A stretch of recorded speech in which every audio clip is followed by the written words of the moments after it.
My wife and I have been married for the past 4 years. It has been a smooth journey so far. I know 4 years is still a brief time to write off a happy marriage, but we dated for 2 years before exchanging the vows, and all these years have been great with my wife. Apart from the minor disagreements, we never had anything serious to break our head upon, and we both tried to resolve our conflicts before going to bed. Let me give you a bit of context before delving into the incident. I'm 31 male, married to Samantha, 25 female. The event that exposed my wife's infidelity happened at a Thanksgiving Day gathering that Samantha's friend Linda had planned. About a week before Thanksgiving Day, Samantha had mentioned that Linda wanted us to join her at Thanksgiving Day party celebration. We usually have a reliable babysitter for our 2-year-old daughter, and we usually inform the sitter in advance about our babysitting needs. Leading up to this specific event, Samantha informed me that she had contacted the babysitter who mentioned her schedule would be packed and she couldn't make it. I was a bit disappointed because spending time with Samantha had become rarer since we had our baby. Samantha expressed her strong desire to attend the event and suggested that I stay home with our child while she goes to Linda's party. I wanted her to have fun, so I agreed and said I will take care of our child at home. Now, here's the twist. Samantha knew I wasn't exactly a big fan of Linda. She's still single, while Samantha is 25 years old.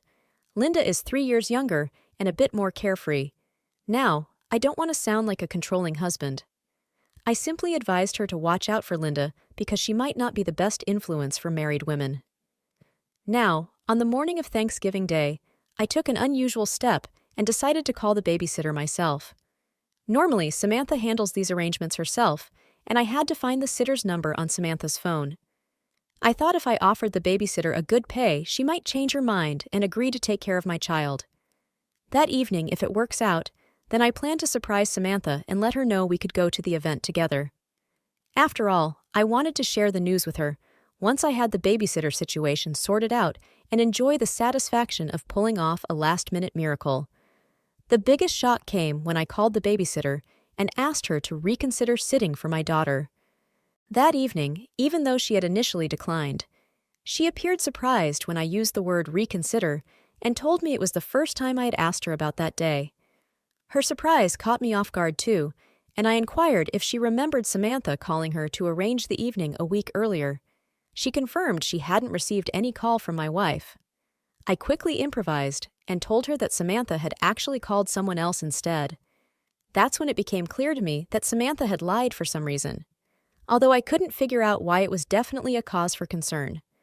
I arranged for the sitter to come to our house at 10 p.m., and Samantha mentioned she would be leaving around 8 p.m. for the event. Before ending the call with the sitter, I made sure to tell her not to inform Samantha about her coming over. I explained that I wanted to surprise my wife and keep the outing. I had planned a secret. I almost stumbled over my words when the sitter reminded me that I had mentioned Samantha's earlier attempt to secure the date and time. I managed to cover it up by saying that we both thought the date night might have been canceled, but since she was on board, it would still be a nice surprise. As scheduled, Samantha left around 8 p.m. I waited patiently for the sitter who arrived on time. Once she was there, I headed to the party Samantha had mentioned. Honestly, I had a suspicion that she might not show up and go somewhere else instead, but to my surprise, she was indeed at the party. Linda greeted me as I arrived. Seeing me there surprised her, and she quickly called Samantha over. It's an understatement to say she was just shocked. Her reaction was more like utter disbelief. It had only been around 2 hours since Samantha left home, but she already seemed quite intoxicated. Her eyes were bloodshot, and her reception toward me was chilly. She repeatedly asked why I was there and who was taking care of our child. I reassured her that I had the babysitter situation under control and that she shouldn't worry. I just wanted us to enjoy the evening together. The party itself was in a medium-sized setting with maybe 10 to 15 people squeezed into the house. One thing that stood out to me, though, was the gender ratio. There were noticeably more guys than girls, almost like a 3:1 ratio. We managed to move past the awkward initial interaction, but that still didn't explain why Samantha had been deceptive about the event. Seemed to revolve around a game night with a focus on playing truth or dare games. I overheard one of the guys suggesting they get back to the game. Then I decided it was time to catch up on what I had missed and joined in with a friendly group of guys. These were the ones who were quite talkative either due to the drinks flowing or just their outgoing personalities. Amidst the gathering, Samantha's behavior became agitated and uneasy, and she expressed her desire to leave and go home. Her sudden request to leave raised a red flag for me, suggesting that she was hiding something. I assured her we could head home, but I asked for a moment to try some of the drinks since I had just arrived. I headed to the kitchen and struck up a conversation with one of the guys there. After introducing myself to a random guy, I inquired if he was enjoying the party. He introduced himself as well and confirmed that he was indeed having a good time. I told him I was interested in making a move on one of the girls at the party, but I wasn't sure who was available. I began pointing to the different girls one by one, and he helped me identify who was already in a relationship and who seemed open to approach. Using this approach, I eventually pointed to Samantha without revealing her identity to the stranger.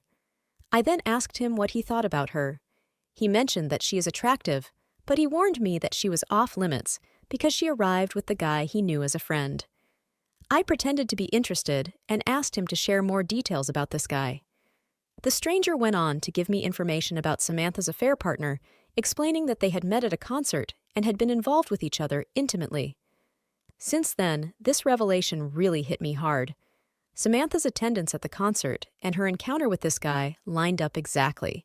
This struck a chord because I was also present at that very same concert. What bothered me was the fact that I was with her most of the time during the event, except when she wanted to get some snacks and insisted on going alone. I recall that it took her an unusually long time to return with her snacks, but I brushed it off, assuming there was a long line or she needed to use the restroom. This incident happened about a month prior, and ever since then, she'd been frequently leaving the house and even had a trip out of town. This new information left me questioning everything. The stranger was bragging about Samantha as if she were some kind of prize he had won for his friend. He kept on talking, sharing a few more details where explained that he had come to the party to pursue Linda. When he described as a free spirit, I wasn't sure if my reaction was noticeable, but I couldn't fake it anymore.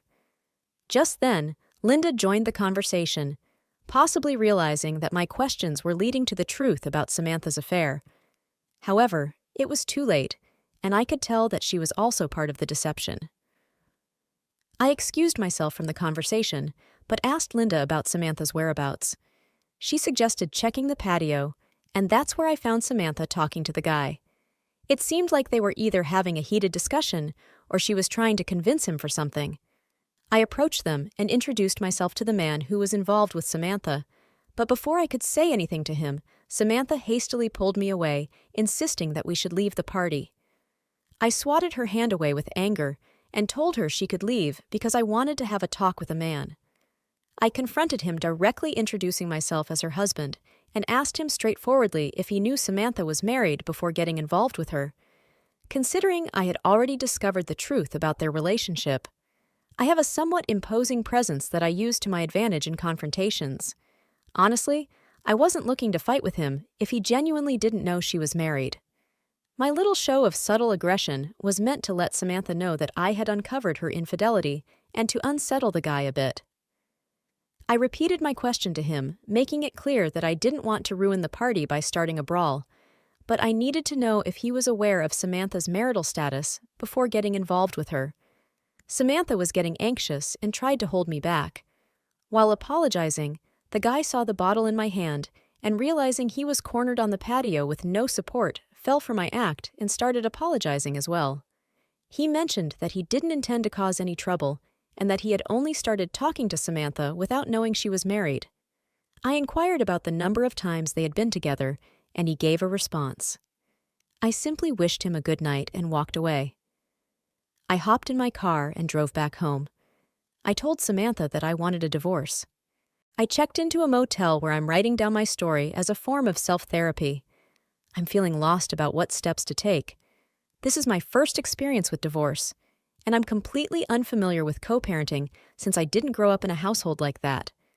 What I do know is that I can't bear the thought of seeing that woman, and this incident is making me physically sick. I'll probably provide updates on what my next moves will be, but for now, I'm truly uncertain. What do you make of OP's story? Share your thoughts in the comments below. Thank you for joining us today. Be sure to like and subscribe and hit that notification bell so you don't miss out on our next video. Until next time.